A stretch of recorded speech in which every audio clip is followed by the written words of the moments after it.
চলুন আজ এমন একটা গল্পের গভীরে যাই, একটা কালজয়ী গল্প। এই গল্পটা আমাদের দেখাবে যে যত বড় হতাশাই আসুক, যত গভীর প্রতারণাই হোক না কেন, শেষ পর্যন্ত কিন্তু জ্ঞান আর ভালোবাসারই জয় হয়।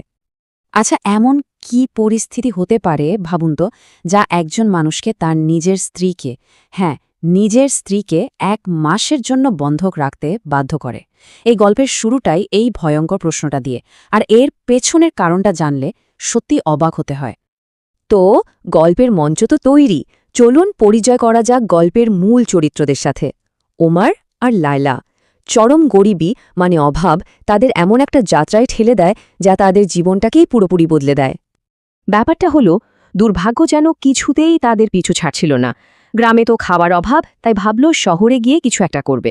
কিন্তু দেখুন, শহরে ঢোকার মুখেই একদল ডাকাত তাদের সব কিছু কেড়ে নিল। যা কিছু ছিল, একটু খাবার জমানো, সামান্য টাকা পয়সা, এমনকি পরনের ভালো কাপড়টা পর্যন্ত। মানে যে আশা নিয়ে বেরিয়েছিল, সেটা এক মুহূর্তে ধুলোয় মিশে গেল। এই চরম অসহায় অবস্থায় ওরা শহরের এক ধনী বণিকের কাছে সাহায্য চাইতে গেল, যার নাম জাবের। বাইরে থেকে জাবেরের বিশাল প্রাসাদ, তার জাঁকজমক দেখে মনে হচ্ছিল সে হয়তো দয়ালু হবে, কিন্তু ওই চেহারার আড়ালেই লুকিয়েছিল এক ভয়ঙ্কর মতলব। আর ঠিক তখনই বণিকটা তার আসল রূপ দেখালো। সে ওমারকে এমন এক প্রস্তাব দিল যা ভাবাও যায় না। টাকার বদলে জামানত হিসেবে চাইল তার স্ত্রী লাইলাকে। এই নিষ্ঠুর প্রস্তাবটায় গল্পের মোড় পুরোপুরি ঘুরিয়ে দিল আর জন্ম দিল এক ভয়ঙ্কর সংঘাতের। এখান থেকেই গল্পটা দুটো ভাগে ভাগ হয়ে যায়। একদিকে লায়লার সততার পরীক্ষা, আর অন্যদিকে ওমরের টিকে থাকার লড়াই। দুজনেই তখন একা, কিন্তু তাদের দুজনেরই লক্ষ্য একটাই। এখানে আমরা একটা অসাধারণ বৈপরীত্য দেখতে পাই। একদিকে লায়লা বণিকের প্রাসাদে একদম বন্দী, নিজের সম্মান বাঁচানোর জন্য রোজ লড়াই করে যাচ্ছে। আর অন্যদিকে ওমর তার প্রিয়তমাকে ফিরে পাওয়ার জন্য অনেক দূরের এক দেশে গিয়ে দিন রাত এক করে খাটছে। দুজনের পথ আলাদা, কিন্তু মনের ভেতরের প্রতিজ্ঞাটা একদম এক। লায়লার এই কথাগুলো শুধু কয়েকটা শব্দ না, এগুলো তার চরিত্রের ইস্পাত কঠিন দৃঢ়তার প্রমাণ।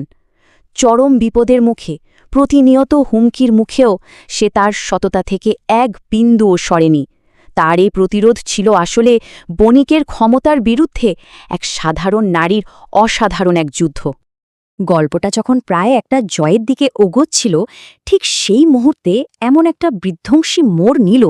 আশা যখন একদম চূড়ায়, তখনই যেন সব অন্ধকার হয়ে গেল।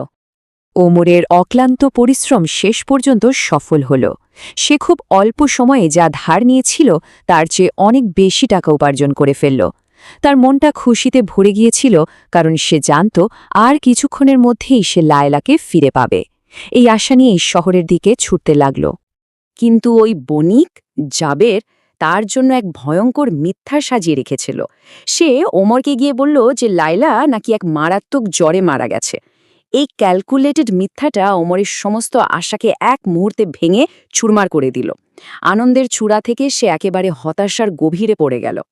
এই গভীর অন্ধকারের মধ্যে এক ঝলক আশার আলো নিয়ে এলেন গল্পের এক জ্ঞানী মানুষ, যিনি হতাশাকে শক্তিতে বদলে দেওয়ার পথ দেখালেন। স্ত্রীর মৃত্যুর খবরটা শুনে ওমর তো একদম ভেঙে পড়ল।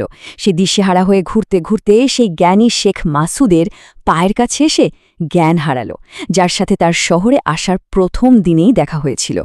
এই সাক্ষাৎটাই ছিল গল্পের মোড় ঘুরিয়ে দেওয়ার জন্য খুব জরুরি। শেখ মাসুদের এই কথাগুলো ছিল যেন অন্ধকারের মধ্যে এক ঝলক আলো, মরে যাওয়া আশার মধ্যে আবার প্রাণ সঞ্চার। তার জ্ঞান আর আত্মবিশ্বাস ওমরকে শোকের ঘোর থেকে টেনে বের করল। হতাশাটা বদলে গেল ন্যায় বিচার পাওয়ার এক দৃঢ় প্রতিজ্ঞায়। এটাই ছিল গল্পের আসল টার্নিং পয়েন্ট। এবার শুরু হচ্ছে গল্পের সবচেয়ে উত্তেজনাপূর্ণ অংশটা, বিচারালয়ের সেই দৃশ্য যেখানে শেখ মাসুদের অসাধারণ কৌশল কাজে লাগানো হয় আর সত্যের ওপর থেকে পর্দা সরতে শুরু করে। বণিকের ষড়যন্ত্রটা ছিল একদম নিখুঁত। সে একজন ভাড়া করা ডাক্তার আর 4 জন মিথ্যে সাক্ষী হাজির করল। তারা সবাই বিচারকের সামনে কসম খেয়ে বলল যে লায়লা মারা গেছে। পরিস্থিতি দেখে তো মনে হচ্ছিল ন্যায় বিচার পাওয়াটা প্রায় অসম্ভব। ঠিক তখনই শেখ মাসুদ এগিয়ে এলেন। তিনি বিচারকের কাছ থেকে 3 ঘণ্টার জন্য বিচার করার ক্ষমতা চেয়ে নিলেন। তার প্রথম আর সবচেয়ে জরুরি কাজটা ছিল ওই ষড়যন্ত্রকারীদের একজন আরেকজনের থেকে আলাদা করে ফেলা, যাতে তাদের মিথ্যার জালটা ছিঁড়ে ফেলা যায়।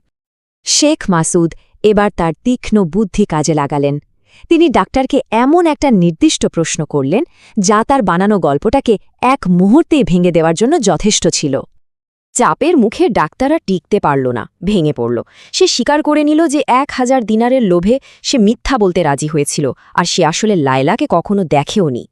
বণিকের ষড়যন্ত্রের প্রথম পিলারটা এভাবেই ভেঙে পড়ল। এবার শেখ তার বুদ্ধির জালটা ফেললেন বাকি 4 জন সাক্ষীর ওপর। তিনি তাদের এমন একটা প্রশ্ন করলেন যার উত্তর শুধু তারাই দিতে পারবে যারা সত্যি সত্যি কাউকে কবর দিয়েছে। তাদের এই অজ্ঞতাই প্রমাণ করে দিল যে তারা মিথ্যে বলছে। তারা স্বীকার করল যে তারা কিছুই দেখেনি, যা থেকে পরিষ্কার বোঝা গেল যে তারা কোনো লাশ কবরই দেয়নি। তারা আসলে জানেই না যে কাকে বা কি তারা কবর দিয়েছে বলে দাবি করছে। আর এভাবে শেখ মাসুদের জ্ঞানের কাছে বণিকের সব ষড়যন্ত্র ধুলোয় মিশে গেল। তার নির্দেশে লায়লাকে বণিকের প্রাসাদ থেকে জীবন্ত উদ্ধার করে আনা হল, আর দীর্ঘ অপেক্ষার পর ওমর আর লায়লার আবার দেখা হল। গল্পটা শেষ হয় ন্যায় বিচারের মধ্য দিয়ে, আর এই কঠিন পরীক্ষা থেকে পাওয়া কিছু কালজয়ী শিক্ষা দিয়ে, যা আজও আমাদের অনেক কিছু শেখাতে পারে। এই গল্প থেকে জ্ঞানী শেখ মাসুদ আমাদের জন্য 3টি খুব দামি শিক্ষা রেখে গেছেন। তিনি আমাদের মনে করিয়ে দেন, প্রথমত, প্রিয়জনের যত্ন সবসময় নিজে নেওয়া উচিত। দ্বিতীয়ত, কানে শোনা কথায় বিশ্বাস করার আগে নিজের চোখে দেখে যাচাই করা দরকার।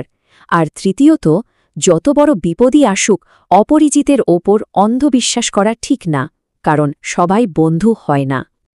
এই গল্পটা আমাদের একটা গভীর প্রশ্ন নিয়ে ভাবতে শেখায়।